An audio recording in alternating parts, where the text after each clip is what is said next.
In today's video, I'm going to teach you how to add your credit or debit card on the Uber Eats app. If you're new to Uber Eats or simply looking to update your payment information, this guide will make the process quick and easy. Let's get started and ensure your next order is just a few taps away. First, you'll want to open the Uber Eats app on your smartphone. When you launch the app, you'll probably find yourself on the home screen, displaying a delightful variety of restaurants and food options available in your area.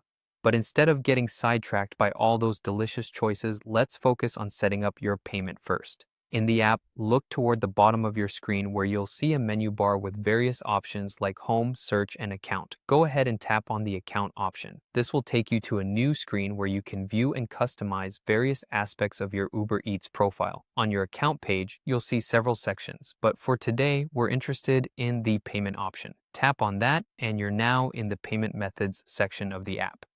Here, Uber Eats displays any payment methods you've already linked to your account. If this is your first time adding a card, it might be a blank slate. To add a new credit or debit card, look for the button that either says Add Payment Method or simply displays a plus symbol.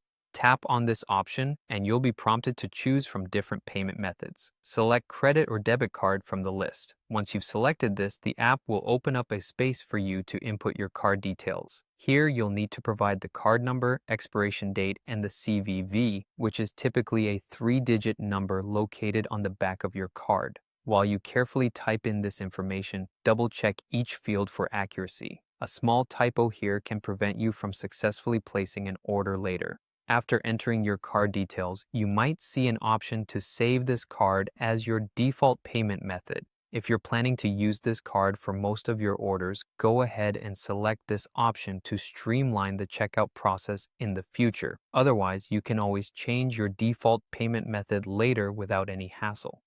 Now, hit the Save button. The app will then securely process the information you've entered. If everything checks out, your card will be successfully added. You should see it appear on your list of payment methods. With your card now linked to your Uber Eats account, you're all set to explore the world of culinary delights at your fingertips. Whether you're craving a late-night snack or planning a special dinner, ordering from your favorite restaurants just became even more convenient. Enjoy your time with Uber Eats and happy dining.